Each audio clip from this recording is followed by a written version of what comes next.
pessoal, tudo bem? Então, estou aqui para fazer gravação das nossas aulas dessa semana, que nós vamos começar a estudar então a gravimetria, né, os métodos gravimétricos de análise. Antes de começar, eu só queria mostrar para vocês as respostas de quem já respondeu aquele Google Forms que eu mandei para vocês no WhatsApp. Eu tive retorno de 13 pessoas, 5 acham que nós devemos continuar as atividades como planejado, que seria 28 horas aula à distância e 28 quando retornar. 5 acham que poderia continuar a EAD e inclusive concluir a disciplina dessa forma. E 3, eu acho que dá 3, uhum. 3 acho que o melhor seria parar e repor todas as aulas no retorno.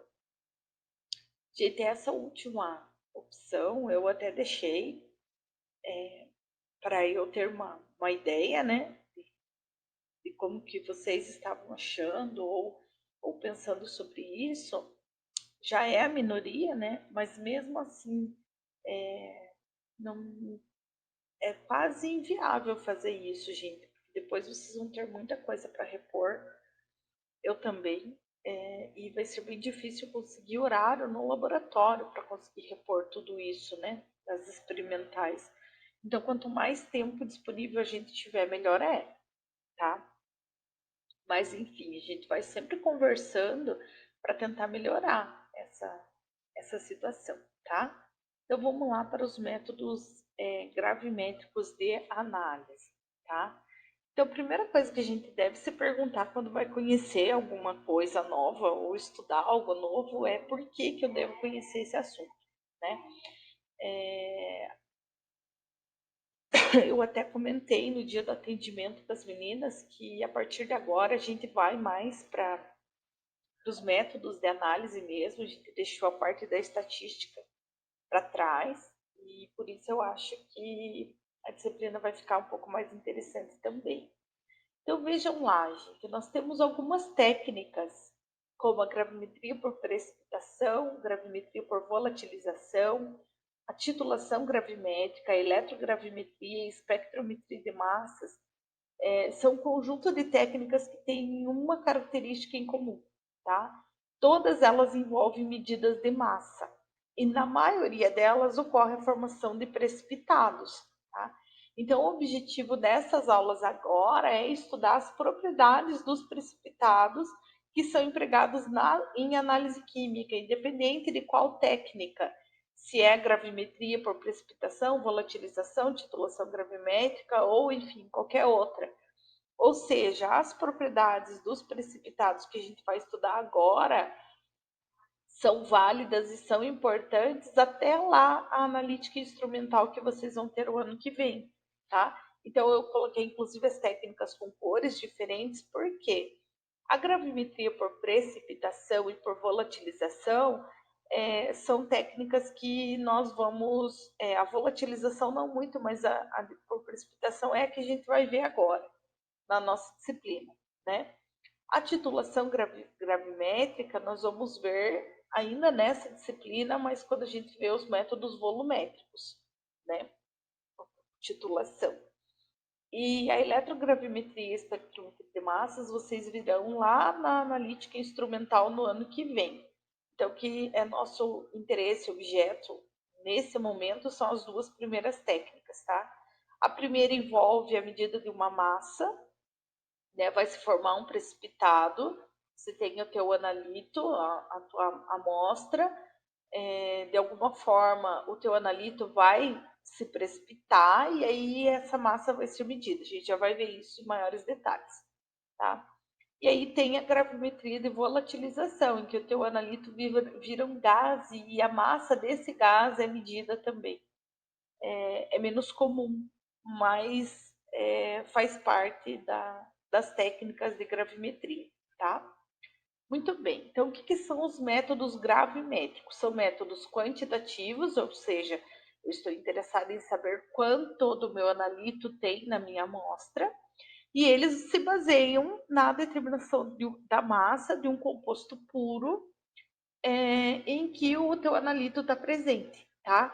Então, o teu analito não vai ser a massa dele sozinho. Ele vai estar presente em um composto que está muito puro e vai ser pesado. A partir disso, a gente faz daí as continhas para saber qual é a massa do teu analito naquele composto puro que foi pesado, tá? Gente, se vocês realizarem, por exemplo, uma determinação gravimétrica de cloreto no laboratório, provavelmente vocês estarão fazendo uma das medidas mais exatas e precisas da vida de vocês.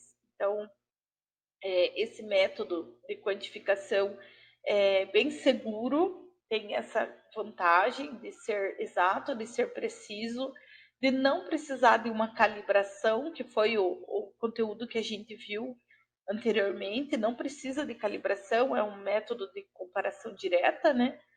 E isso é uma grande vantagem. Além disso, é relativamente barato, de equipamento mais sofisticado que você usa para gravimetria é cadinho e uma mufla.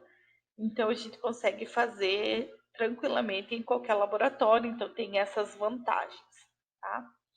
Muito bem. Toda gravimetria por precipitação, que é a primeira que a gente vai estudar, ela é baseada em 4 etapas. A primeira etapa é a conversão do teu analito em um precipitado pouco solúvel, tá?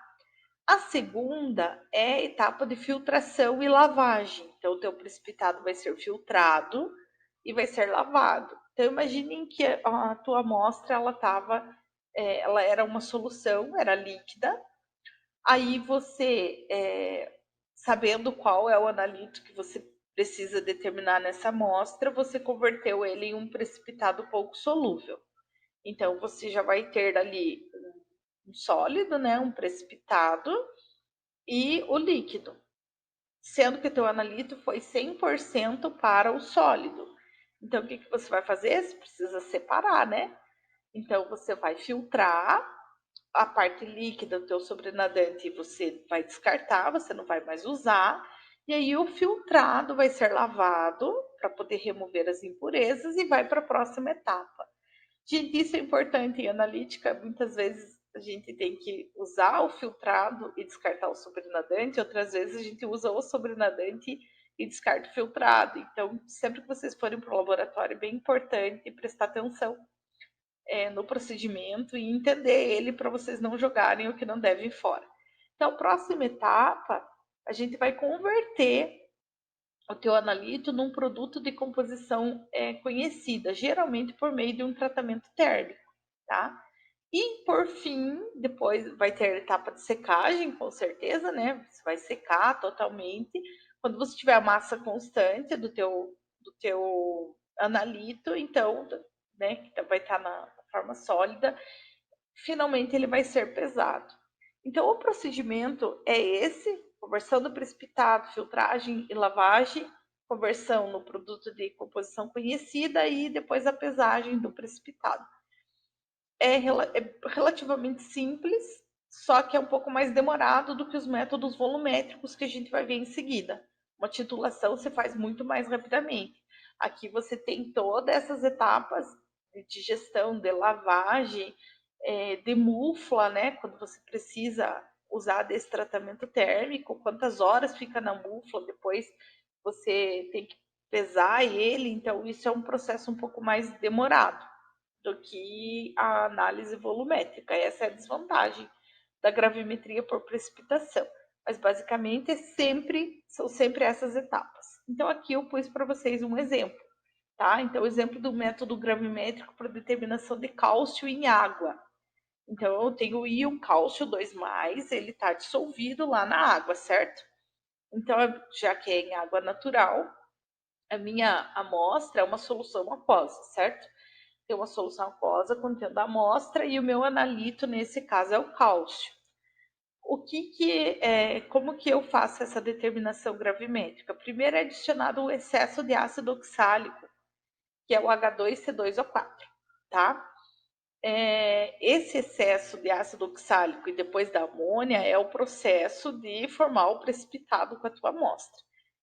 A amônia, ela vai neutralizar o ácido, tá? Então, e aí vai ser possível você ter livre, né?